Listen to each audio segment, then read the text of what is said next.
Ya, pemanasan jelang Pilkada 2020 sudah dimulai. Selain soal fit and proper test calon, partai politik juga tengah bersiap membidik sejumlah nama untuk bertarung di Pilkada 2020.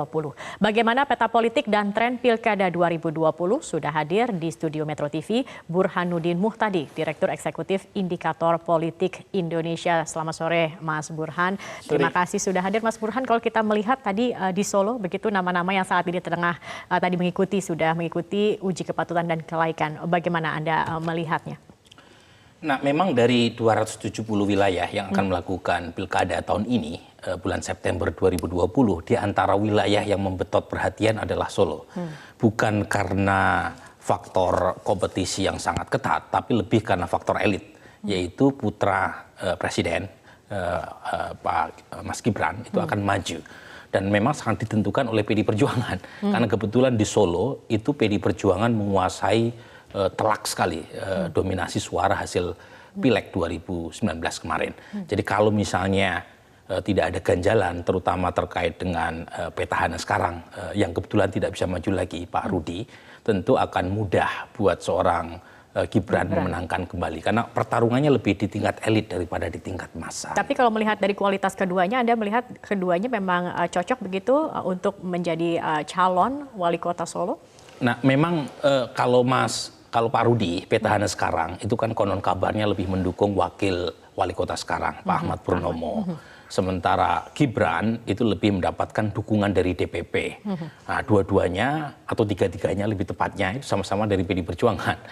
Nah, jadi kalau misalnya PD Perjuangan sudah menetapkan siapa yang akan didukung, sepertinya partai-partai lain akan cenderung mengikuti arah PD Perjuangan. Mengapa demikian? Karena PD Perjuangan terlalu dominan. Jadi memang berat buat partai lain, kecuali ada semacam semangat anti PD Perjuangan. Dan sepertinya agak sulit mengingat bahwa yang maju bukan hanya kader PD Perjuangan, tetapi putra seorang presiden yang didukung bukan hanya PD Perjuangan, tapi juga oleh Nasdem, oleh Golkar, oleh P3. Jadi saya terus terang khawatir terjadi calon tunggal. Nah, ini nggak baik juga buat Mas Gibran.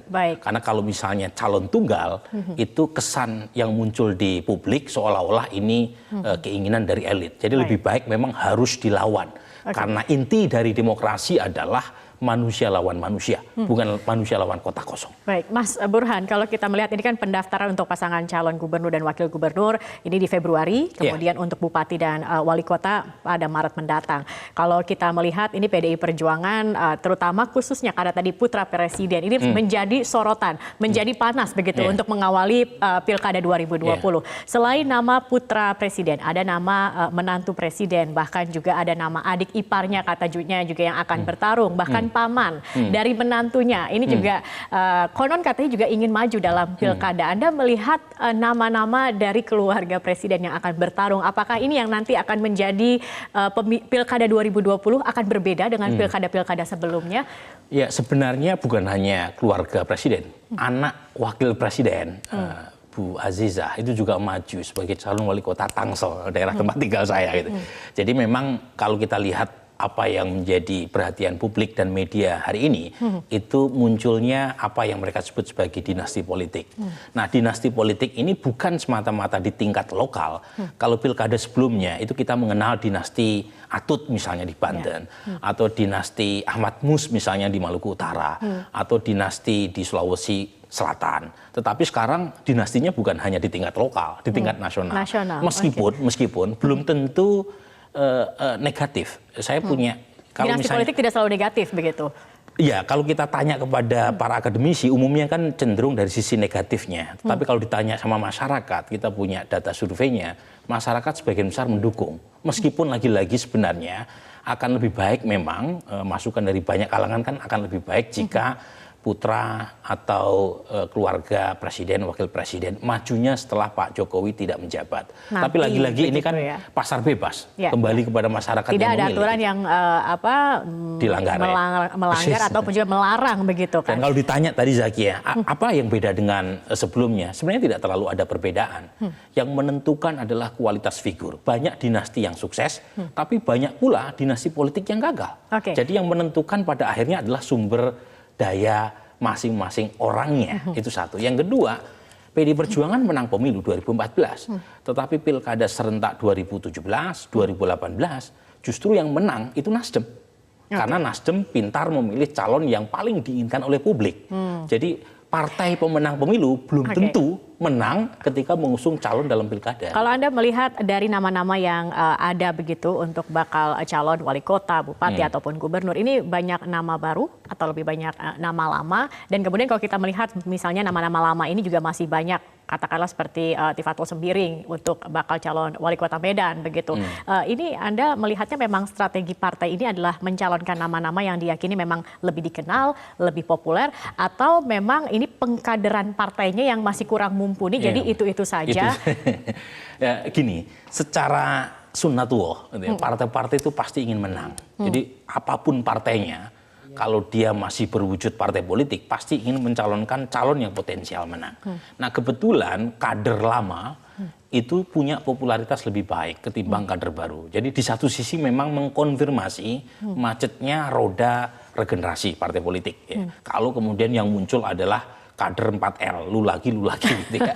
Tetapi di sisi lain, bagaimanapun partai politik tidak punya pilihan banyak ketika mereka berhadapan dengan kenyataan di mana pilkada mengharuskan popularitas personal, maka kader yang dianggap punya popularitas lebih tinggi yang akan dinominasikan. Meskipun belum tentu menang. Jadi caleg populer itu belum tentu belum jaminan. menang. Belum. Gitu ya. Jadi yang paling krusial sebenarnya ini kesempatan buat partai politik melakukan proses regenerasi politik melalui pilkada. Caranya mau tidak mau bukan semata-mata popularitas saja, tetapi calon yang punya kompetensi, punya kapasitas, itu yang harus didorong.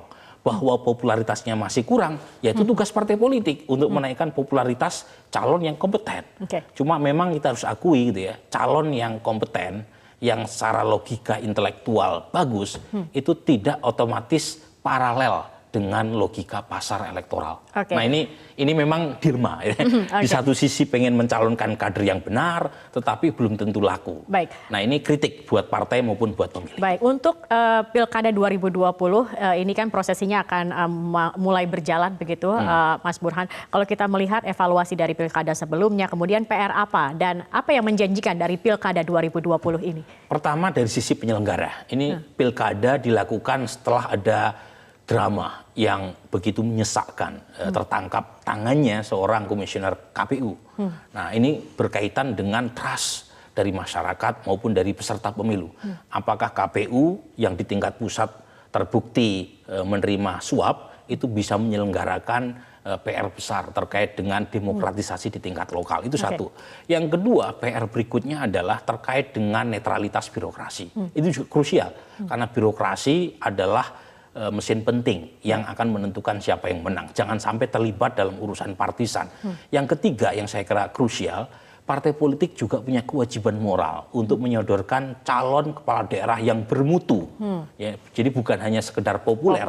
Tapi bermutu. Yang menjanjikan urusan programatik. Dan terakhir masyarakat. Jadi masyarakat juga punya kewajiban memilih calon yang berkualitas, menghindari politik uang. Ini bagian dari upaya kita untuk menaikkan kembali indeks demokrasi kita yang melorot di 2017-2018. Juga penting dalam Pilkada 2020. Partisipasi dan partai politik bersama-sama dengan media, civil society akan menghadirkan pemilu lokal yang berkualitas. Baik, Mas Burhanuddin, terima kasih sudah bergabung bersama kami, pemirsa kami. Ya, pemanasan jelang Pilkada 2020 sudah dimulai. Selain soal fit and proper test calon, partai politik juga tengah bersiap membidik sejumlah nama untuk bertarung di Pilkada 2020. Bagaimana peta politik dan tren Pilkada 2020 sudah hadir di studio Metro TV Burhanuddin Muhtadi, Direktur Eksekutif Indikator Politik Indonesia. Selamat sore, Mas Burhan. Terima kasih sudah hadir. Mas Burhan, kalau kita melihat tadi di Solo begitu nama-nama yang saat ini tengah tadi sudah mengikuti uji kepatutan dan kelaikan. Bagaimana Anda melihatnya? Nah, memang dari 270 wilayah yang akan melakukan pilkada tahun ini bulan September 2020, di antara wilayah yang membetot perhatian adalah Solo.